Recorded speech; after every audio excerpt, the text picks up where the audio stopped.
Okay, shall we start?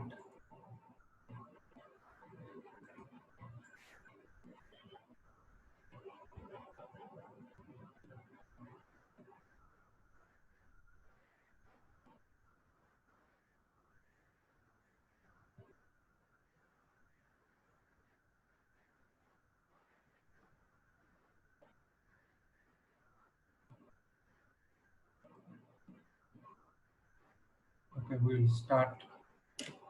Shall we start?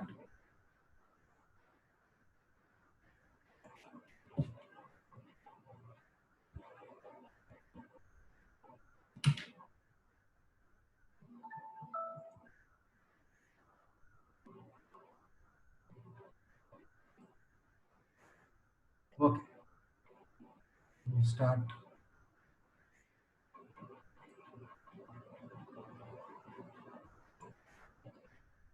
Okay, now let us see here.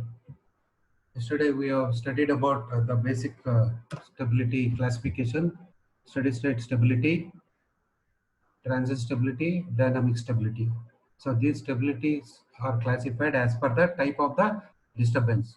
If it is small and slow disturbances, then it is steady state stability. And if it is small slow disturbances, if it is there for longer duration, then it is dynamic stability.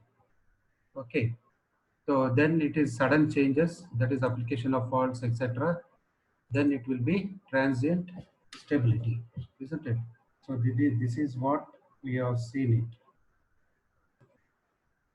it in yesterday class. So today we will see power angle equation of a non-salient pole synchronous machine. Non-salient pole.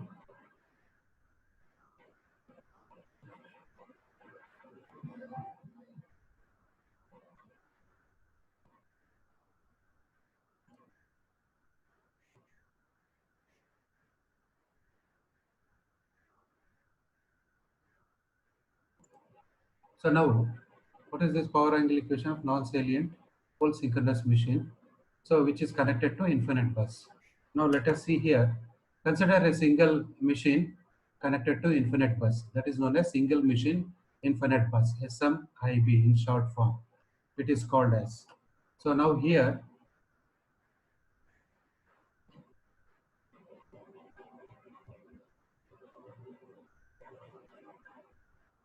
lot of disturbance is there. These people are joining late. So this is a single machine generator connected to infinite bus. So what is infinite bus? At infinite bus, the voltage will be constant and where the internal impedance of the infinite bus is zero. The other thing is you should keep it in mind with respect to infinite bus is the inertia is infinite. Is it clear? One is the voltage is constant, internal impedance is zero, and the inertia is infinite. So these are the features of your infinite bus. This is your infinite bus. So single machine connected to infinite bus. So when it is connected, obviously this here there will be a reactance called as synchronous reactance. You know that the generator circuit model consisting of a synchronous reactance. Sometimes what happens, this excess is the addition of both generator reactance as well as transmission line reactance. Most of the times this excess is the addition of the generator reactance as well as the transmission line reactance. Is it clear? So that we are representing it as synchronous reactance here. And the current flowing from this generator to this one is usually we'll call it as a IA, that is armature current, or in some textbook just they will refer it as a I. And the voltage at this generator bus, this is generator bus, this is infinite bus, is E at an angle of delta, some voltage with an angle delta, and infinite bus voltage, so obviously V at an angle of 0, always at infinite bus it will be taken it as V at an angle of 0 degrees. So this is SMIB system, single machine connected to infinite bus system. Now you draw the first, this is like a single line diagram. Now you can draw the positive sequence impedance or reactance diagram for this single line diagram. You are aware of it. That is known as here equivalent circuit. Equivalent circuit of this circuit. So now what is the equivalent circuit? So we'll see here. This is the equal. That is nothing but your positive sequence network. So voltage source will be there. Then this JXS will be there. and this will be your infinite bus voltage. Is it clear? And this is JXS, and current flowing through the circuit is IA, and the voltage of the generator bus is E at an angle of delta. So this is similar to your first two sequence reactance diagram of this single line diagram, that is SMIB system. So after constructing this one, now what we have to do, we have to draw the vector diagram for this one. So how to draw the vector diagram such a way that now you see generated voltage is equal to this one, and the infinite bus voltage is equal to this one, isn't it? So obviously here generated voltage will be more than this infinite bus voltage because some drop will occur here, isn't it? So now based on this one, neglecting resistances, remember neglecting resistances in this circuit and all the shunt elements, you know that one, what we have to neglect while constructing reactance diagram. So under the same assumptions, let us draw the vector diagram. This is the voltage vector, that is, this is a terminal voltage vector, we have to take it.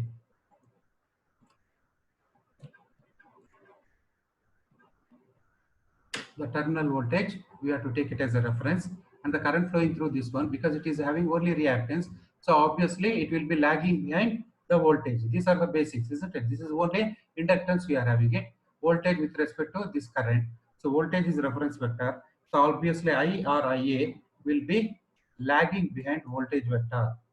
Is it clear? So which is lagging behind the voltage vector by an angle theta. Is it clear? These are like basics, nothing new here. With a simple L circuit, you are having it. Now to this one, IARA. So IARA drops must be drawn perpendicular to this IA, isn't it? However, here resistances are neglected, isn't it? So now what else? Sorry, resistive drops must be drawn in parallel with the IA.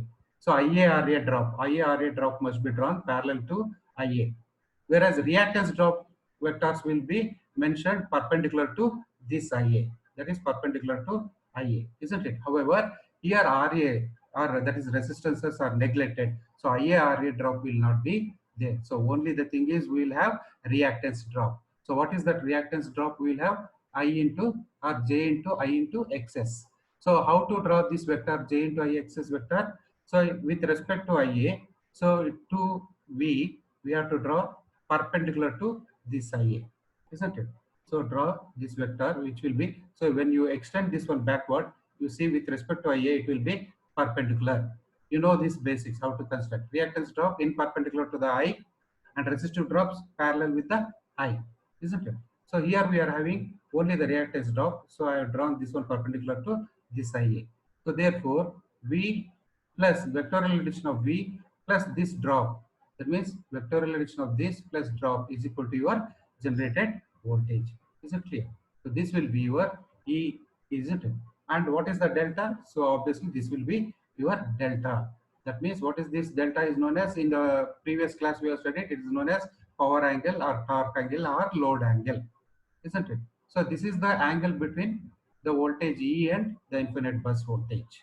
Is it clear? Theta is the angle between IA and V. That you should know. So this is a simple vector diagram of this circuit, isn't it? So now from this one, the three-phase complex power at the generator terminals. Now you see, this is infinite bus. Now what is the terminal? Generator terminals means what? Here, isn't it? Generator terminals means here. You have to measure it. Keep that one mind. So generator terminals means here. You have to point. So that we have to check it out. Let.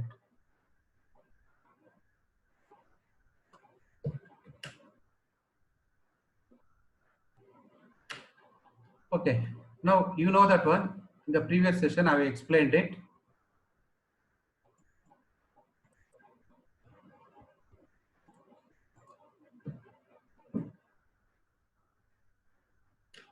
I've explained it, isn't it?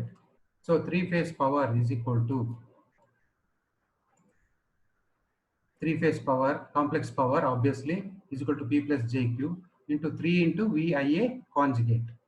So why we have to take I conjugate, or you can take V conjugate IA. Anyway, you can take it. VI conjugate or V conjugate I, you can take. Why we have to take conjugate, I have explained while dealing with the previous unsymmetrical faults. I have explained it there, isn't it? So while dealing with symmetrical three-phase power, so I have explained that concept. So this is the simple three-phase power. If it is single phase, it is just VIA conjugate. Is it clear? Now with this one, you can see here what is IA is equal to. What is IA? IA is nothing but I. So what is the current flowing through this one? This voltage minus this voltage divided by this reactance. That is the basics. Again, once it is a basic circuit. What is the current flowing through this one? The node voltage at this one is E and node voltage at this one is V. So the difference between these two divided by this value. So that is, what is this one? E at an angle of delta. E at an angle of delta, isn't it? Minus V at an angle of 0 divided by J into XS. Okay. So E of delta minus V of 0, and J is, I can write it as XS at an angle of 90 degrees. J means it is, operator J means it is 90 degrees. Is it clear? This is your IA. Now, if you want IA conjugate, then what happens? All the angles, this is plus, isn't it? Becomes minus delta. Anyway, this is 0 and this becomes minus 90 because we need IA conjugate, isn't it? So let us see here. So you see here conjugate is this is equal to 3-phase complex power is equal to 3 into V into IA conjugate. IA conjugate I have represented here. E at an angle of delta minus V. This one I have represented. So that is equal to, here something is missing here. So you can take this one as minus. Please correct it here. Just you attach minus here and here also minus. So this is minus, this is minus. E at an angle of minus delta, X at an angle of minus 90 degrees. Why we have to take? Because it is IA conjugate we have to take. So when we take it here, so 3 into, so what is happens here? V into E is there. So E into V is there. So cos of minus 90 minus delta is there. When you take it onto numerator, it will become 90 minus delta, isn't it? And the second term, this is the second term, 3V square. So 3V square. And what is the angle? At an angle of 90. And obviously, it will be XS. Why it is 90? Because as I said, please correct it. This one is minus 90. When you take it onto the numerator, it will become plus 90. Is it clear? So this is the equation we got it from this one after substituting. Now let us see what is that. So we will take it only the real power. We are not interested in reactive power. So because it is a complex power. Now you know that one. How to get the real power? Only cos component. So when you have m at an angle of theta, m at an angle of theta. So how we are going to write it in the rectangular form? M cos theta plus j m sin theta, isn't it? J m sin theta. So we don't want that imaginary, that is reactive component. We want only the real component, that is m cos theta. That is your real power. So for this equation, we are going to take only the real component. So therefore, that is equal to, so real power P, because S is equal to P plus JQ, isn't it? So we are going to consider only P here. So how to consider this? P is equal to 3 times EV, 3 times EV divided by XS. Now angle 90 minus delta. How we write? Because it is a cos component, cos of 90 minus delta minus 3V square by XS. And how we are going to represent this angle? Cos 90, isn't it? So that means what, for an entire term, I am taking only the real component. I am not taking the imaginary component. That is j sin theta component I am not considering because we are interested in only the real power. Okay, this is the equation we got. Now from this one, what happens? Cos 90 minus delta changes to sin delta, isn't it? Cos 90 is 0. Obviously, this component will be 0. So cos 90 minus delta is sin delta. So this is the real power we got. Now we have to find out the steady state stability limit. So how to find out the steady state stability limit? What do you mean by steady state stability limit? Is the maximum power transferred from one machine to the another machine, or from the sending end side to the receiving end side without loss of synchronism, when a small and slow disturbances has occurred on a system, isn't it? That is the thing. Steady state stability limit is the maximum power transferred to the receiving end side without losing the synchronism or without loss of synchronism when small and slow disturbances has occurred, isn't it? So that means it is nothing but maximum power transferred to the receiving end side. That's all, simple way. So how to get this maximum power transferred to the receiving end side? So we have to differentiate this one with respect to delta and equate it to 0. Differentiate this equation with respect to delta and equate it to 0. So when you differentiate this one, sine delta becomes cos delta, isn't it? So then this is a constant, isn't it? So the is equal to 0 when I am making it. So cos delta, once again, I can write it as sine of 90 minus delta is equal to 0, isn't it? So differentiate this equation with respect to delta and equate it to 0 in order to get the condition for steady state stability limit. Condition for steady state stability limit. Is it clear? Remember, to get a condition for a steady state stability limit or P max, maximum power, so you have to differentiate this equation with respect to delta and equate it to 0. So when you do that one, so cos delta is equal to 0. Cos delta can be written as the sine of 90 minus delta is equal to 0. So from this one, so we'll get a condition that delta is equal to 90 degrees, isn't it? From this one, delta is equal to 90 degrees. So when delta is equal to 90 degrees, P becomes P max. P becomes P max. Remember, this is a condition for maximum power transfer. This is a condition for maximum power transfer. Is it clear? So sometimes the question may be like this. So derive the condition for maximum power transfer. So for that one, first till this point you do it, differentiate this one with respect to delta equal to 0, get this condition. Is it clear? So when delta is equal to 90 degrees, P becomes P max. So substitute this one in this equation. So P becomes P max, P becomes P max. So for single phase, I am representing it. For single phase, I am representing, not for three phase. So therefore, EV by XS. So sine delta.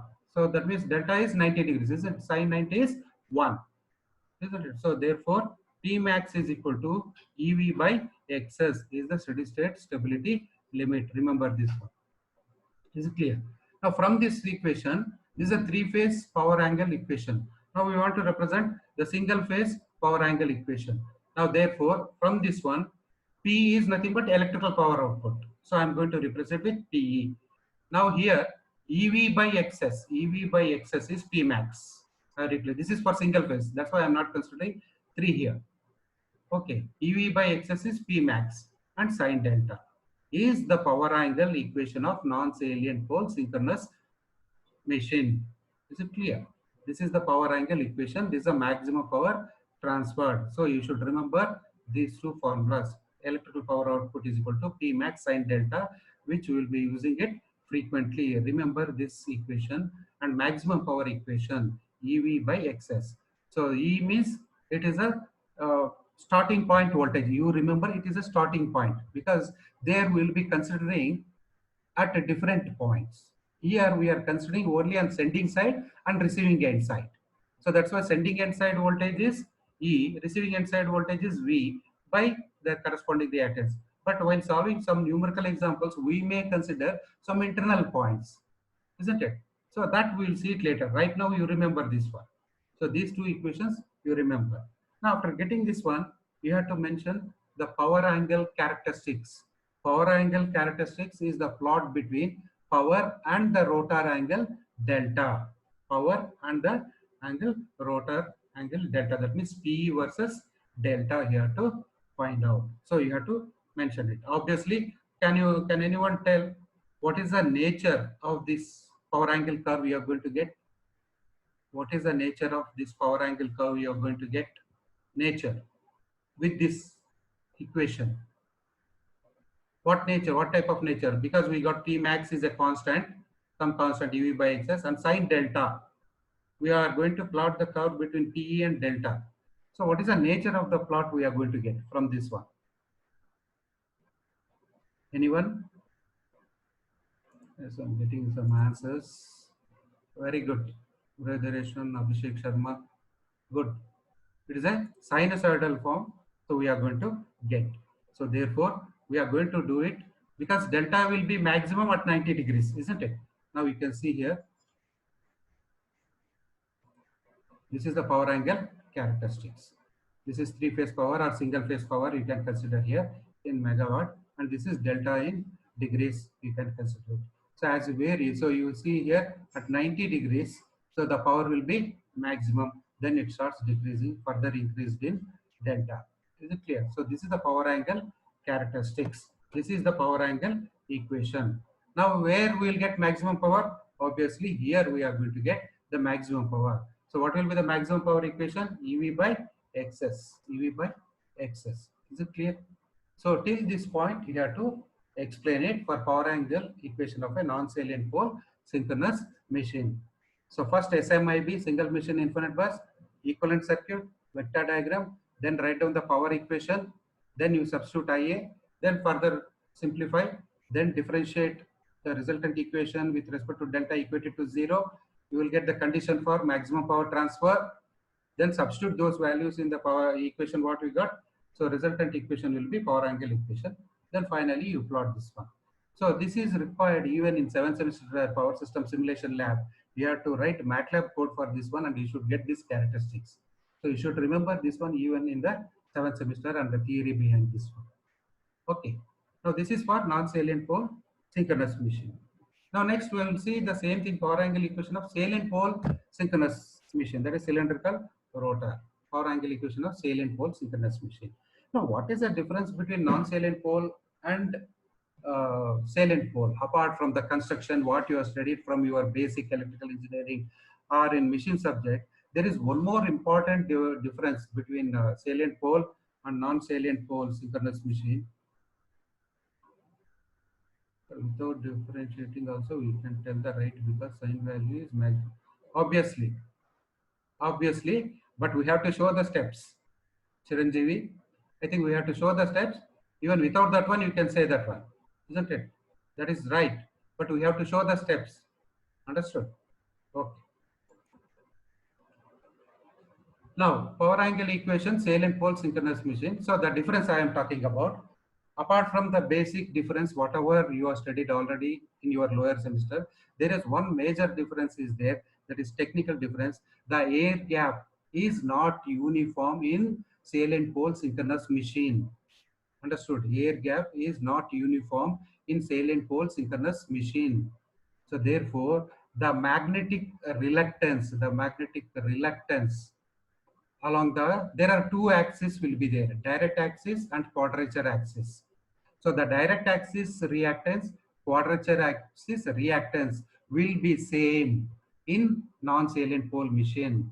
However, this direct axis reactance and quadrature axis reactance will be different in salient pole synchronous machine, because in the salient pole machine the magnetic that is reactance, so whatever it is there along the quadrature axis, we have to consider will not be same. That is magnetic saliency effect will not be considered in non-salient pole.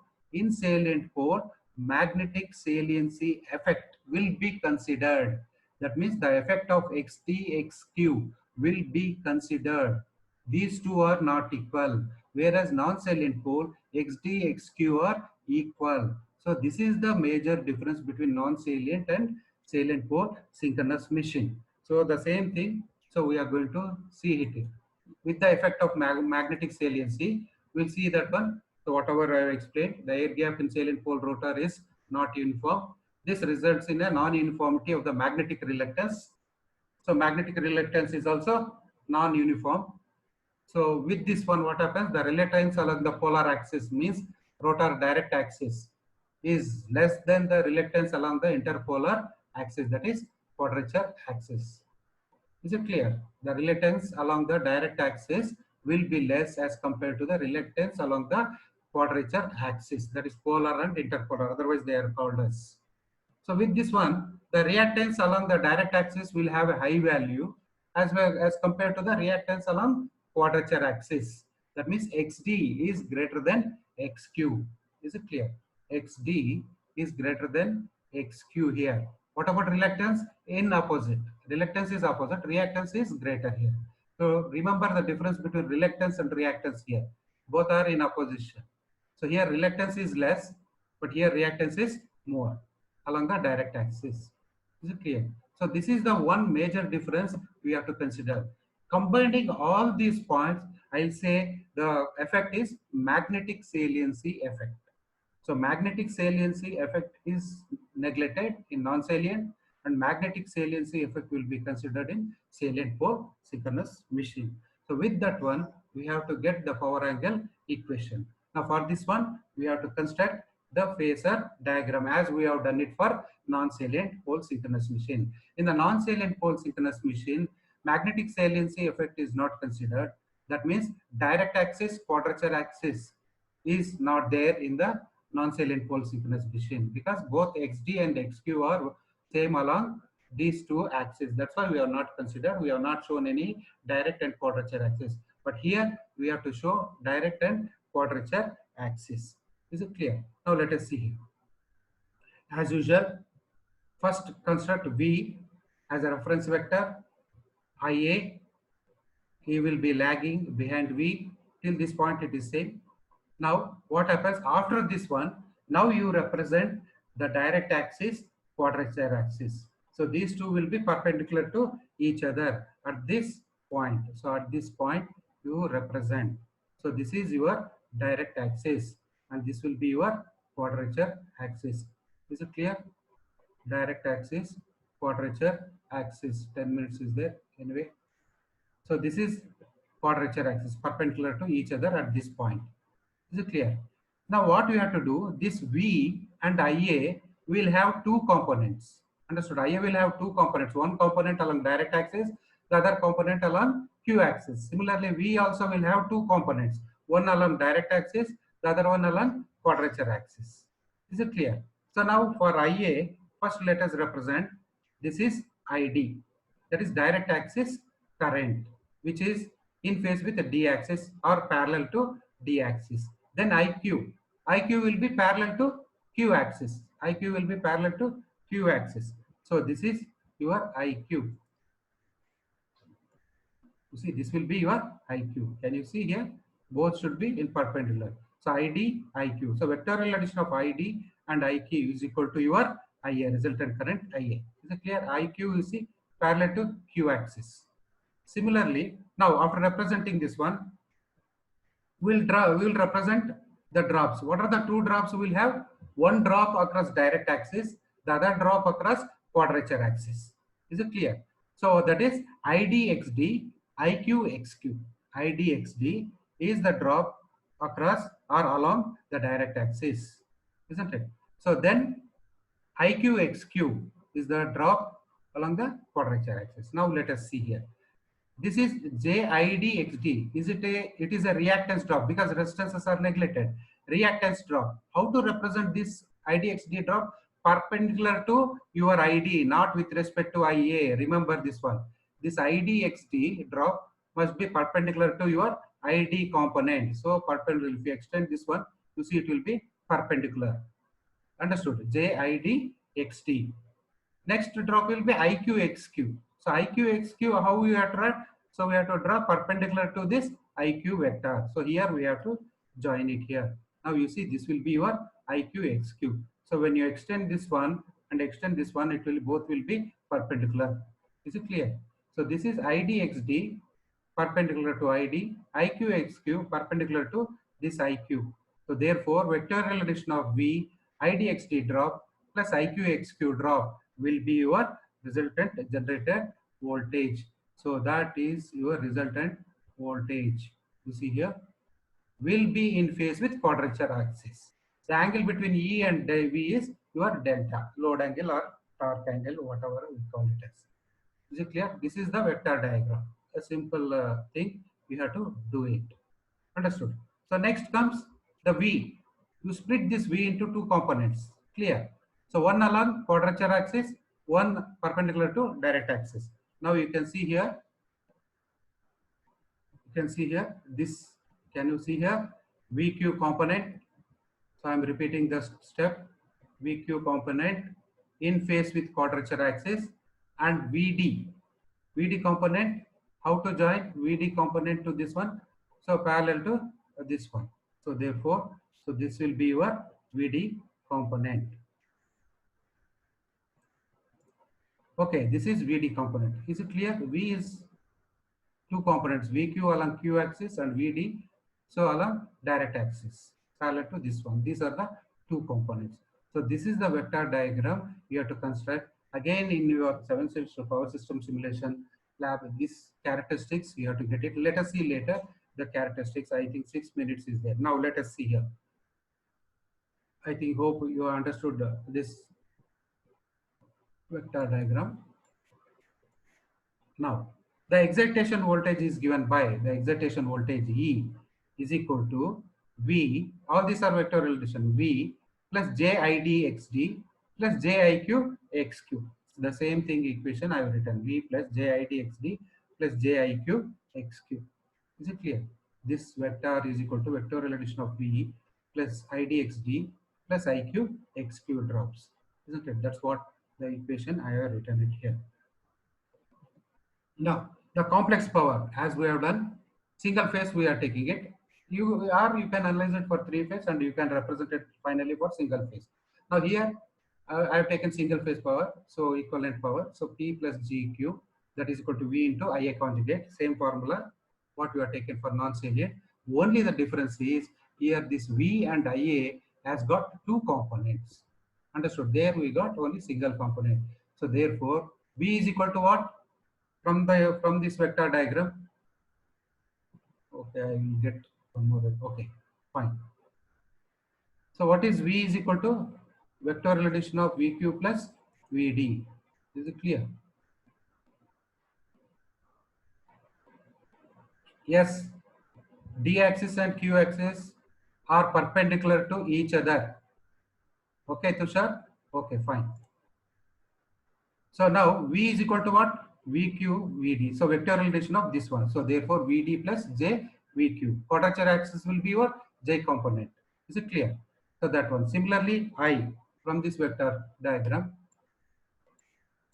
what is IA is equal to? So ID plus JIQ. ID plus JIQ. Is it clear? This is V and this is IA. But we want IA conjugate. So therefore IA conjugate is equal to ID minus JIQ. Is it clear? So you got V equation and IA conjugate equation. So substitute it here.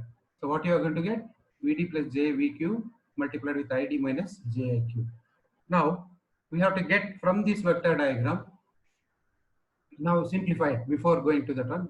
So separate real and imaginary components from this equation. Multiply, separate real and imaginary values here. VDID plus VQIQ plus J component.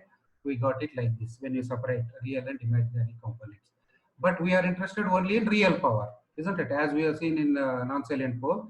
So there will be this is only the real component. This is reactive component. We are not interested. We are interested in real power delivered, that is PE.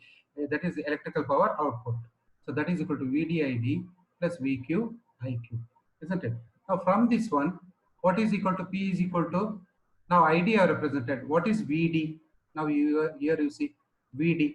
What is V? V is resolved into VQ and VD. VQ is equal to V cos delta, isn't it? From this vector diagram, VQ is equal to V cos delta, VD is equal to V sin delta, isn't it? With respect to this one. This is again from this triangle, it is a basics. V is resolved into two components, and you know how to write VQ components with respect to delta, that is VQ cos delta, VD is equal to V sin delta. So VD is V sin delta, I have written, ID as it is, plus VQ is V cos delta, I have written it, and IQ I have written it same as it is. So this is called, this as equation A. I think you understood this step. So now from this one again, what is VD is equal to V sin delta, isn't it? That already I have explained. VD is equal to V sin delta. VD is equal to V sin delta. This vector is equal to this vector, isn't it? This magnitude is equal to this magnitude, these two vectors. So therefore, VD I can write it as IQ XQ, the magnitude. See, I am considering magnitudes. So VD is equal to V sin delta is one thing, and in turn equal to this magnitude. This magnitude is equal to this magnitude, IQ XQ. Similarly, what is VQ here? What is VQ is equal to the total vector E, this total vector E minus this drop, isn't it? Will be your VQ. This vector length is equal to the total vector length E minus this. So minus this means this IDXD. So that's what I have written it here. VQ is equal to V cos delta. That is one thing, is equal to E minus IDXD. That means total vector length E minus this magnitude IDXD will give VQ. That is VQ. Is it clear? That is the thing, we got it here. So substitute back in this equation, A equation. So from this one, IQ is equal to what? V sine delta by x cube. From this equation, IQ is equal to V sine delta by x cube. From this equation, ID is equal to what? ID is equal to, from this equation, ID is equal to V cos E minus of V cos delta by xd. Isn't it? From this equation, IQ, ID, you get it. Substitute ID, IQ in this equation. Okay. We will again rejoin a 10 minutes gap we will give because I have to keep it for recording. So 10 minutes, we will give a break, then we will continue. Okay, thank you.